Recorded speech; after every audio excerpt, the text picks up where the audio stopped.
Hello বন্ধুরা, তোমরা সবাই কেমন আছো? আশা করি খুবই ভালো আছো। চলে এলাম ফের একটা তোমাদের সামনে নতুন ভিডিও নিয়ে। আগের ভিডিওতেই বলেছিলাম যে আমি কিছুদিন পর পর আসবো, তোমরা চ্যানেলটাকে সাবস্ক্রাইব করে দিও। ঠিক আছে, তাহলে চলো কথা না বাড়িয়ে কাজটা শুরু করা যাক। কাজটা হচ্ছে যে আজকের এইভাবে সাজার কারণটা হচ্ছে আমি যাবো কালকে মঠে। মঠটা আমাদের এখান থেকে অনেকটা দূর, সেটা হচ্ছে সীতাকুণ্ড মঠ। তোমরা হয়তো অনেকেই চেনো বা অনেকেই গিয়েছো।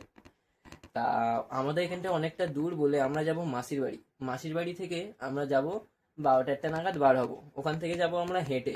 আমার মাসির বাড়ি হচ্ছে চাম্পাটি। চাম্পাটি থেকে আমরা সীতাকুণ্ড যাব হেঁটে। মানে বুঝতেই পারছো অনেকটা দূর। যারা গিয়েছে তারাই বুঝবে, তাছাড়া তো আর বুঝবে না। তা চলো যাই এখন মাসির বাড়ি। টাটা। रुको जरा, सबर करो। बोला धक्का बुक्की नहीं करने का, आराम से लेने का। हाँ। অটোতে বসে রাস্তার দৃশ্য দেখতে দেখতে আবার পৌঁছে গেলাম মাসির বাড়ি।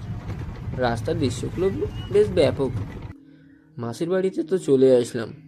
এবার যাওয়ার টাইমটা ছিল 2:52, প্রায় 3টে। যেতে যেতে প্রথমে দেখতে পেলাম বাগনি যাচ্ছে। আমি যাদের সঙ্গে ছিলাম তারা কেউ জর্দানি জানেনি, ওই আমিও দিই। কত হাঁটার পর আমরা অবশেষে চলে আসলাম আমাদের বাবার বাড়ি। তো তোমরা তো ভিড়টা দেখতেই পাচ্ছ। ওখানে গিয়েই চলে গেলাম জলটা দেখতে, তারপর দেখলাম জলটার এই অবস্থা। আসার সময় জিলিপি কিনে নিলাম, হয়তো মা বলতো টাকাটা কি তোর ঘোরার জন্য দিয়েছি, বাড়ির জন্য কিছু আনতে নেই। ভাইয়ের জন্য এই গাড়িটা কিনলাম, দেখে বলো কেমন হয়েছে। আমরা এরকম পডকাস্ট বাজাতে বাজাতে তাহলে চলে যাই। তোমরা তাহলে লাইভ, তোমরা তাহলে চ্যানেলটাকে একটা সাবস্ক্রাইব আর একটা লাইক করে দিও।